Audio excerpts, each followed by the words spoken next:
Pernah kebayang nggak gimana tumpukan angka yang kelihatannya membosankan justru bisa jadi kunci buat menyelamatkan nyawa dan mengubah nasib satu daerah? Hari ini kita akan bongkar kekuatan dari sebuah dashboard data.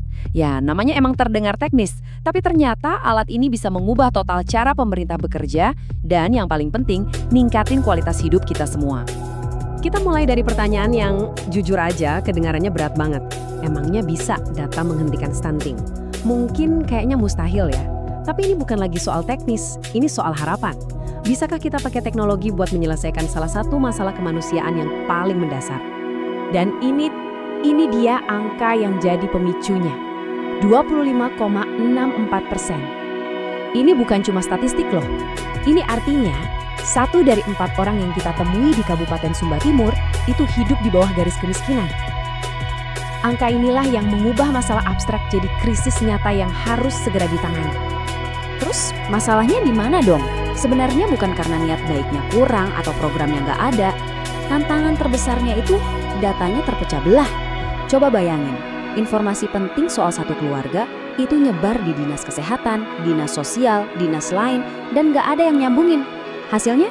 Ya jelas, bantuan jadi nggak tepat sasaran, programnya jadi nggak efektif. Oke, sekarang mari kita gali lebih dalam.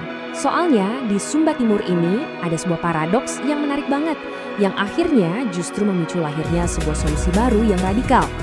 Dan disinilah letak keanehannya. Tingkat pengangguran di sana itu rendah banget, cuma 2,5%. Artinya hampir semua orang kerja, tapi kok bisa tingkat kemiskinannya malah tinggi banget? Ini kan nggak masuk akal. Jadi jelas masalahnya bukan lagi soal ada atau enggaknya pekerjaan, tapi soal seberapa efektif bantuan pemerintah bisa sampai ke orang yang benar-benar butuh. Ada yang salah di sini. Nah, dari paradoks tadilah lahir sebuah jawaban. Solusinya adalah sebuah papan dashboard digital atau yang kita kenal sebagai dashboard. Inilah pahlawan dalam pembahasan kita kali ini. Jadi, apa sih dashboard interaktif itu? Gampangnya gini deh. Coba bayangin dashboard di mobil Anda. Di sana kan ada semua info penting kan? Kecepatan, bensin, kondisi mesin, semuanya dalam satu layar. Biar Anda bisa ambil keputusan dengan cepat. Nah, dashboard data untuk sebuah wilayah juga fungsinya persis sama. Menyajikan semua tanda-tanda vital kesehatan, sosial, dan ekonomi di satu tempat. Inti dari semua ini bisa diringkas dalam satu kalimat sakti. Dashboard ini jadi satu-satunya sumber kebenaran atau single source of truth. Tujuannya jelas banget.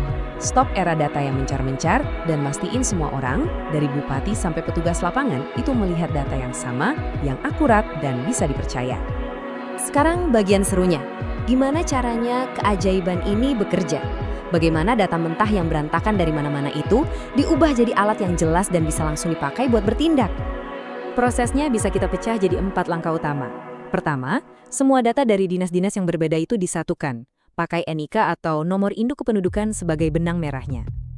Kedua, dari situ dibuatlah profil utuh untuk setiap keluarga.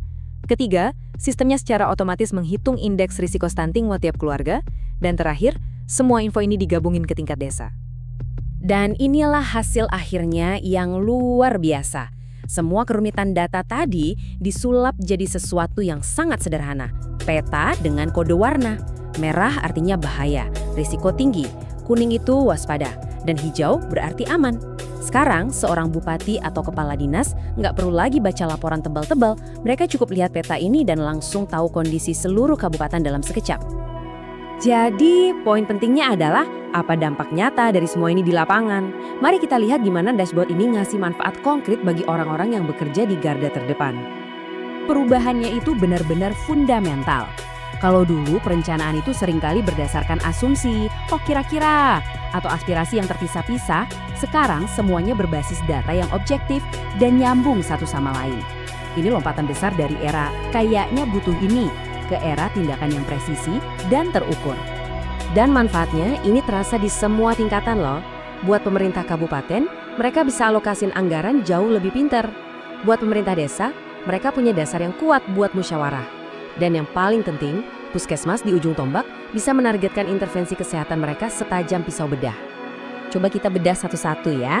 Buat para perencana di tingkat kabupaten, dashboard ini bikin mereka bisa mengarahkan dana langsung ke desa-desa merah yang paling butuh bantuan. Jadi anggarannya nggak lagi disebar tipis-tipis merata ke semua wilayah. Akhirnya, prinsip uang mengikuti prioritas program itu beneran bisa jalan. Sekarang kita turun ke tingkat desa. Seorang kepala desa sekarang bisa datang ke Musrenbangdes, itu Musyawarah Perencanaan Pembangunan Desa, dengan data yang nggak bisa dibantah.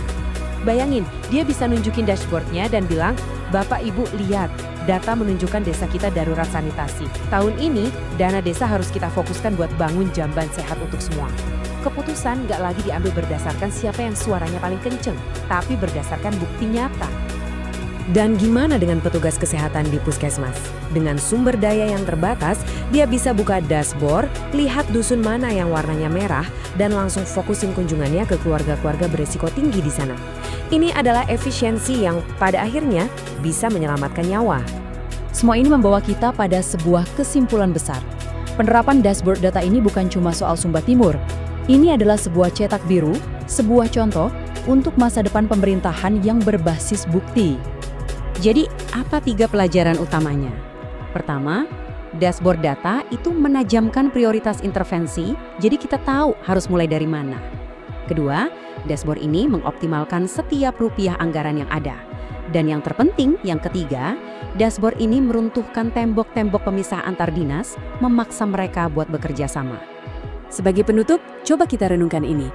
Kalau satu dashboard saja yang dirancang dengan baik bisa mengubah cara kerja satu kabupaten dalam mengatasi masalah serumit stunting dan kemiskinan, bayangkan potensi luar biasanya kalau pendekatan ini kita terapkan untuk tantangan-tantangan sosial lainnya di seluruh negeri. Apa selanjutnya? Jawabannya, potensinya tak terbatas.